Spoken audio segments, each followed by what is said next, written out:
What's up, welcome back? I'm John Stark from MacMovieGuy.com, my favorite blind film critic, and today I'm breaking down Black Mirror, Season 2, Episode 1. Been going back through this series, doing sort of like a, does it hold up? What was this episode like? I actually never watched Black Mirror, so tackling all these episodes for the first time, had an opportunity to either dive straight into Season 7 or go back through. There aren't that many episodes. Season 1 was 3 episodes. So, and pretty quickly moving along here. I like the stars that are in them. This episode has Hayley Atwell and Domnhall Gleeson. Be right back. Which I was kind of hoping would be a scary episode. Be right back. The thing you never say in a horror movie. Anyway, spoilers ahead. Obviously, well, this episode's over 10 years old, so it should be without the, but we're here. It's also a recap, so recaps kind of have spoilers in them anyway. So breaking down the episode, then we'll talk about like, does it make sense? Would I have done it? Those kind of things. Click like and subscribe because I would like for you to be right back. See what I did there? Yeah. So Hayley and Domino play a couple, and he dies. Moving along real fast because that's basically the inciting incident that we need for the rest of the episode. So he dies. She's grieving. The sister recommends this thing. She signs Hayley up for this program where she receives emails from an AI that has learned and to sort of replicate for grieving purposes, I guess, so that people can say goodbye from public information of what was available, like Twitter, Facebook, what's out there for everybody else. I don't know why email. This is one of those things where it's like, does it hold up? No, it never did from the beginning. Somebody immediately should have been like, we had AOL Instant Messenger, we had chatbots before. This is not a new thing. So we've developed forward. We should have at least gotten to the point where she was getting text to her phone or something. We had apps too in this. Like, why? I don't understand. It's so weird. So I don't understand this part of this, how we got to step one. But we do. And so she talks to it for a little while. And then she's like, the AI says, well, there's another step to this. So they go to step 2, which involves her uploading a whole bunch of like private information. Because she's like, I wish I could talk to you. And so it gains his voice, and then he calls her on the phone, so then they can talk over the phone, which works for a while, until she finds out she's pregnant. She goes and she gets an ultrasound, and she hears the baby's heartbeat, and records it, and she wants to send it to her fake phone boyfriend, husband, whatever, and but she drops the phone and it breaks, and she has sort of an irrational panic attack around it because, again, I'm like, were phones that hard? We had clouds. Was it such a point where you lost everything in 2013? I forget those days. Like back in the day, could we not transfer data? I mean, I was always with iPhones, so you were able to just like connect it, like sync it with your iTunes store or whatever, and then plug it back in, plug it out, and then you would get at least most of your shit. So, even in 2013. So, she unpacks it, plugs it in, and then he's back. And I'm like, if it was that easy, then why were you having a panic attack? Anyway. So she gets a new phone and apologizes to him for, he's like, what happened? I don't know. I dropped the phone. And he's like, well, there's another step to this. Oh, ho. Do tell. So, there's, the third step is body. There's a body that comes in a box, and there's this like viscous liquid on it, and she has to put it in the bathtub, and it comes back to slowly will work its way to life, and I just transfer the data to him so he'll be inside the body. But it's still AI. This is not a transfer of consciousness from her husband. This is still an AI representation of him. So he comes downstairs, looks like him, but isn't him. And first thing she does is she has to fuck it immediately. It's the first thing. This is obviously what I would do with an AI Android robot. without knowing anything about it or its capabilities or worrying about whether or not it would kill me. I don't know. First, immediately, have to fuck it. I don't even understand the concept of doing that with the thing. We didn't talk about it. Just got to get in there and get it done. So we do that.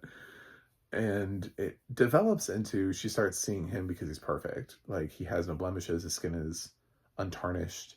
He grows a mole for her, like, instantaneously. Because she's like, well, he had a mole there. And he's like, boop. So, no, I have one. And he can literally, like, turn his penis on and off. Basically, he's like, hard, not hard, hard, not hard, you know, like that kind of. And he learned sex from watching porn because the guy had never uploaded anything about what his sexual likes were. So now he functions completely different. And she starts having buyer remorse and freaks out because he's too nice, he's too kind, he's too whatever. There are no imperfections. It's not him. And so she freaks out and kicks him out of the house. But he can't go too far because he can't go more than a certain amount of feet from the activation point or from her. So those are the two things. He has to either basically stay at home or around her. And so it leads to, she takes him to this, she had mentioned while he was phone husband, this cliff that I guess couples used to commit suicide off of or something. And he Googled it and found out that that's not true. It's only just single people. There was never like just one of those like old wives' tales. So she takes him there and he's like, so, you know, the old you would have figured this out by now. And, but he just doesn't have really, he's just there to serve basically. So she wants him to jump off. And he's like, are you sure is that what you want? And she's like, see, you know, I mean, you're not even upset. You don't even care. You're not even. So when he does what she wants him to do and starts crying and being like, please don't, I don't want to die, you know, that kind of thing. Then she gets mad at him for doing what she asked him to do. So then we flash forward to, he lives in the attic. She has a daughter who's like 9. It's her birthday. And she, I guess he only comes out on the weekends because Hayley says something about it not being the weekend. But the girl goes up to the attic and delivers him a piece of cake and and sits there and talks to him. So I guess on the weekend he's allowed to come down. I can't imagine that on the weekend she goes up and lives in the attic. Hayley makes a lot of questionable choices in this, but that can't be one of them. One of them is, I wasn't crazy about you know, she's drinking. We know she's pregnant. She's drinking. And she gets mad at him and says that he's supposed to stop her from drinking. I'm like, do we need to have like a subplot of you are you an alcoholic? Like, what is the problem here? Like, what is the sub thing here? The fetal alcohol syndrome is real. Like, you can't just, you know, and she's already sort of, I guess, still sort of like newly pregnant at this point. And she's already just casually drinking wine at home. So who knows how many more times she would drink without somebody there to tell her not to while she's depressed from the death of her partner. So, I don't know. I mean, I guess I am sort of shaming anybody who drinks while they're pregnant, but at the same time, I don't care. I understand there are probably situations where it's like, but I had a glass of champagne at my sister's wedding. I don't think that causes fetal alcohol syndrome. I think you're probably fine, but this is a girl who's just free drinking at home, and it's not a holiday. It's not a wedding, and she's clinically depressed, basically. So I have a feeling this probably happens more than the one time we see it on camera. And would happen more than the one time if he didn't stay around to, I guess, presumably keep her from doing it afterwards. So,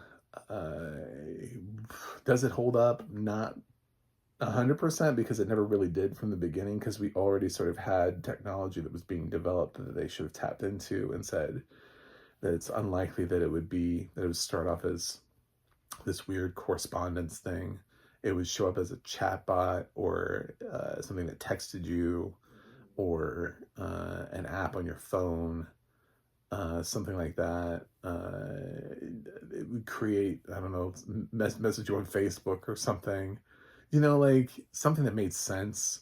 It shows sort of already like a clunky way. It's like having that friend that's on LinkedIn and they keep sending you LinkedIn things, and you're like, I don't want to be on LinkedIn. Stop trying to make a LinkedIn happen. I know LinkedIn is still out there. I'm sorry, LinkedIn. If you want to sponsor me, by all means.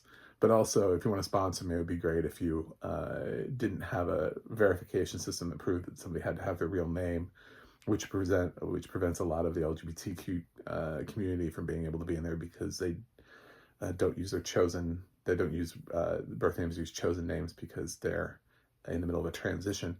So that's my hot take on LinkedIn. And yes, I would do it. There's no reason really not to. This version of AI is friendly. It's nice. It caters to what it is that you want to do. And if you miss a person enough, and why not? I think we're probably pretty close to being able to do step 2 anyway, with where we are with AI. We're already sort of, that's what we're worried about. That's what actors are striking over, is the use of their voices. We've already used voices in films before. So the idea that a regular person could upload their loved one's voice and then create sort of an AI version of them that could talk to them through devices is not that hard. Now, the whole body experience, that is beyond 10 years. That's like flying car shit. That's the kind of stuff that we keep talking about in science fiction, but never materializes. Like, we're not there.